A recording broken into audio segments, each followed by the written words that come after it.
저는 지금 5살 아이를 혼자 키우고 있는 싱글 아빠입니다. 지금 싱글 아빠 2년 차이고요. 누구보다도 가정을 지키려고 노력했었습니다. 전초와 저는 일하던 공장에서 알게 되었어요. 저는 결혼할 당시 28살이었고 아내는 22살이었습니다.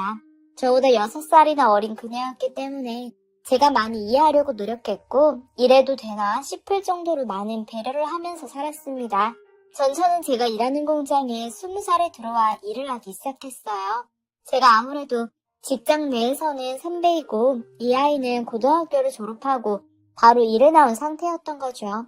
처음엔 직장에서 많이 마주치고 지내다 보니 그냥 아는 사이로 지내게 되었습니다. 그러다가 1년이 흐르고 좀 더 가까워지면서 교제를 시작하게 되었죠. 아직 이 친구가 나이가 어린 상태라 결혼까지는 생각이 없었습니다. 저 또한 그리 모아둔 돈이 많았던 것도 아니었고요. 그렇다고 저희 집에서도 저를 장가보낼 만큼의 넉넉한 집도 아니었습니다. 저 또한 편모 가정에서 자랐기 때문에 어머님이나 저나 서로 손 벌리지 말고 알아서 잘 살자고 했던 처지이기 때문에 전 결혼에 대한 생각이 없었습니다.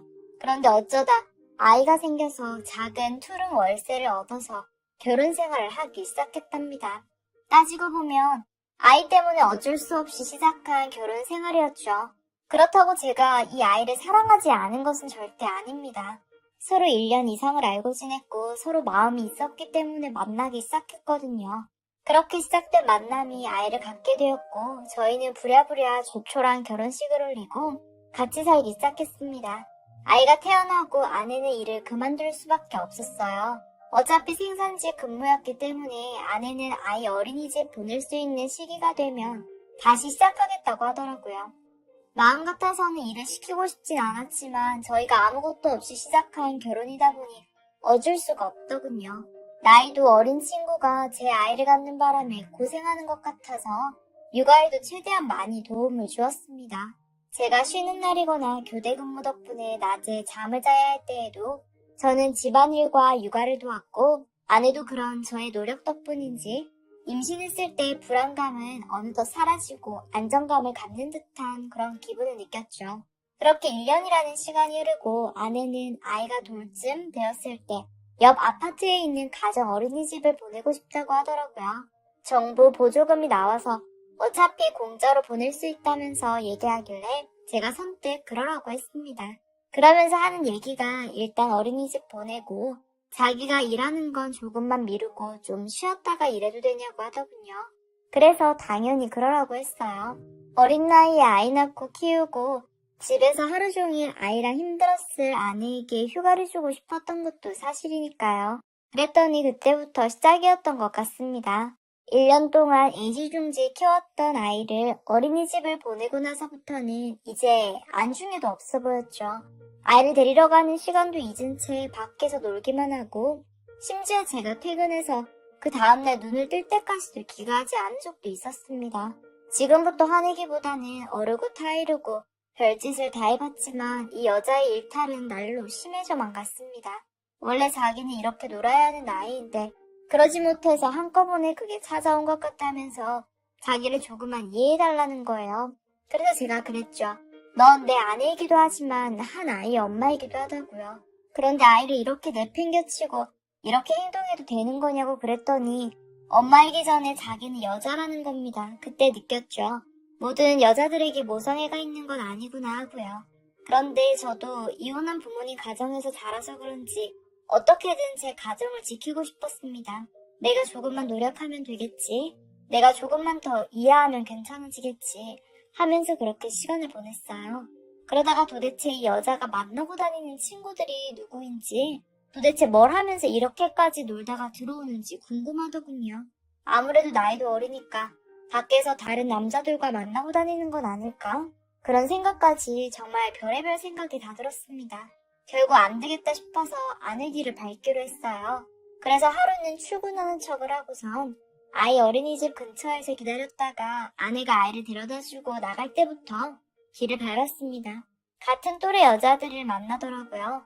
그 여자들과 같이 밥을 먹고 카페를 가서 차를 마시고 같이 수다를 떠는 그 모습을 보는데 이렇게 훔쳐보고 있는 제가 순간 한심하게 느껴지는 겁니다.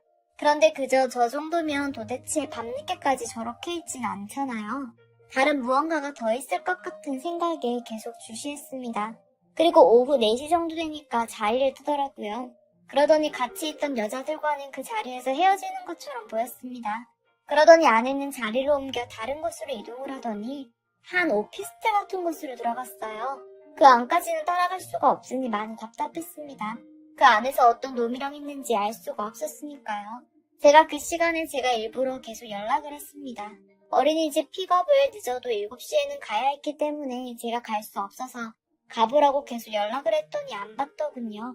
그래서 어쩔 수 없이 어머님께 아이를 맡기고 전 계속 주시했어요. 그랬더니 아내가 저녁 시간이 지나서 그 오피스텔에서 나오더라고요.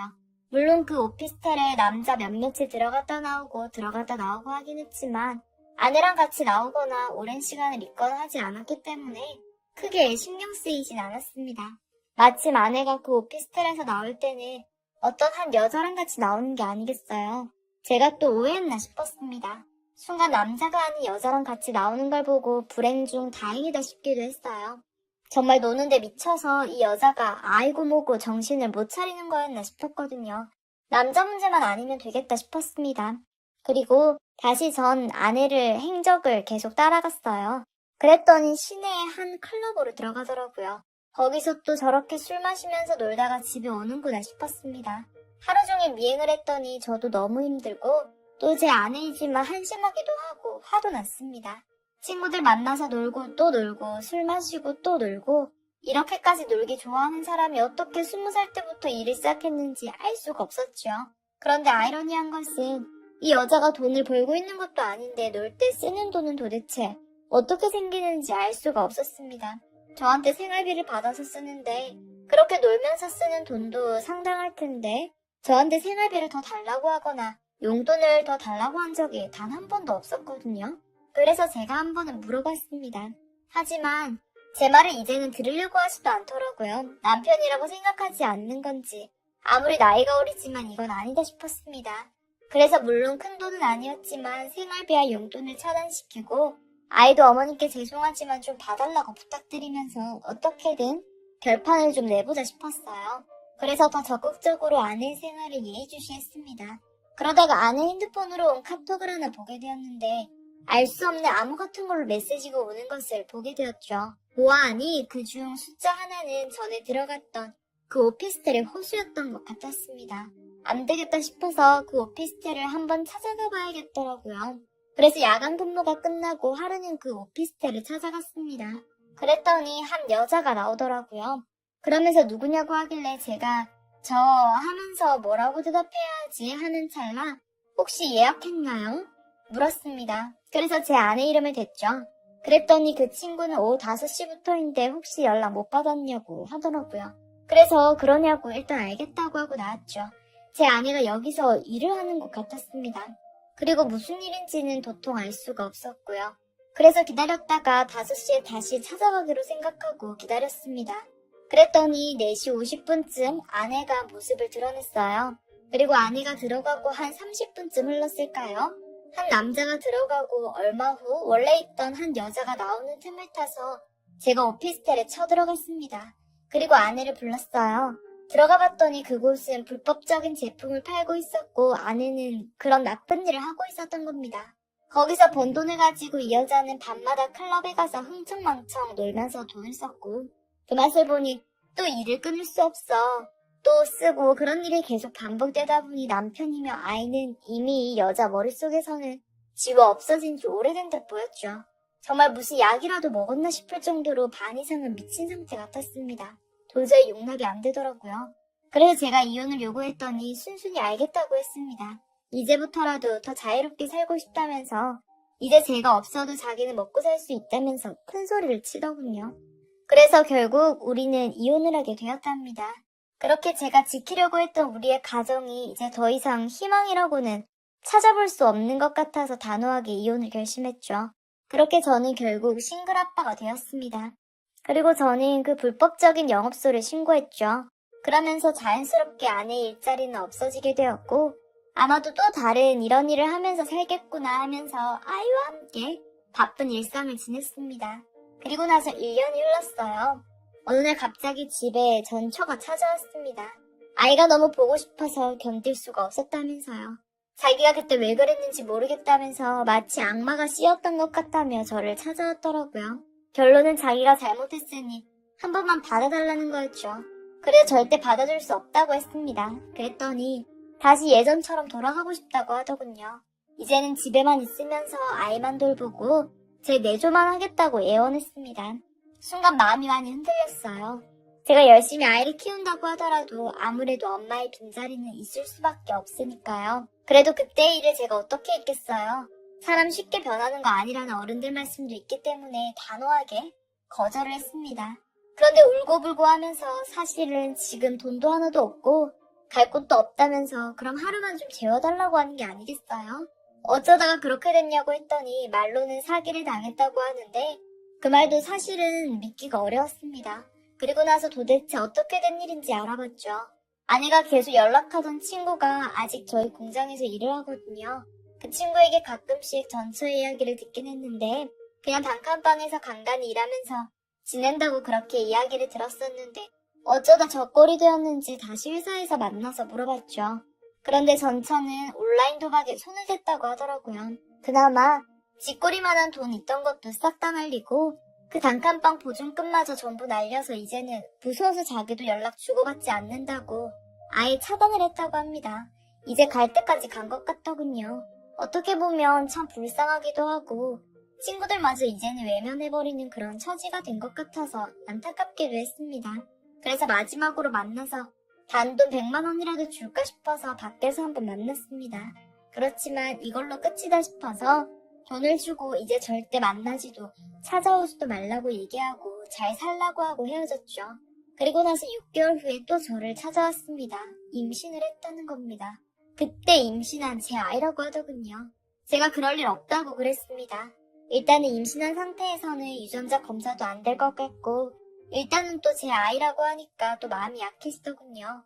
그래서 그때부터 다시 잘해보자 싶어서 서류상 이혼은 되어 있었지만 오갈 곳 없는 이 여자를 다시 집으로 들이게 되었답니다. 제가 속지 말았어야 했던 타이밍이죠. 전 의심의 끈은 계속 놓지 않았어요. 심지어 큰 아이에게도 엄마가 아니고 도와주는 이모라고 얘기했습니다. 어차피 엄마의 기억이 없었기 때문에 어떻게 될지도 모르는 사람이니 아이에게는 희망을 주고 싶지 않았거든요. 집에 들어와서도 전처와 한 방을 쓰거나 하지 않았습니다. 확실해지기 전까지는 더더욱 조심해야겠다 생각했어요.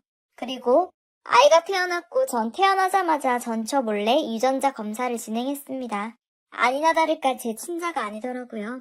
저와 하루 만났던 그 시기와는 얼추 맞는 것 같았지만 결론적으로는 제 아이가 아니었습니다. 누구의 아이인지조차도 모르는 눈치였죠. 그저 한심하게 짝이 없었네요. 어디 클럽에서 만난 놈의 아이까지 임신한 상태에서 제 아이라면서 저에게 접근한 그 여자가 정말 죽을 듯이 밉다가도 불쌍한 인생이 측은해 보이기까지 하더군요. 그 여자로 인해서 금전적인 손해도 너무 많지만 그냥 똥 밟았다 생각하고 미련 없이 끝내기로 하고 끝냈습니다. 다행히 제 아이가 엄마에 대한 기억이 별로 없어서 엄마를 애타게 찾는다거나 그러진 않지만 그래도 가끔 다른 친구들 사이에서 엄마의 빈자리를 가끔은 느끼고는 있는 것 같아요. 전처가 없는 온전히 제 삶 속에서 제 아이와 단둘이지만 열심히 살아가도록 하겠습니다. 아직은 전처에 대한 많은 상처를 안고 살아가고 있지만 앞으로는 저와 아이만 생각하면서 치유하고 행복으로만 가득한 일상으로 살아가도록 하겠습니다. 제 사연 들어주셔서 감사합니다.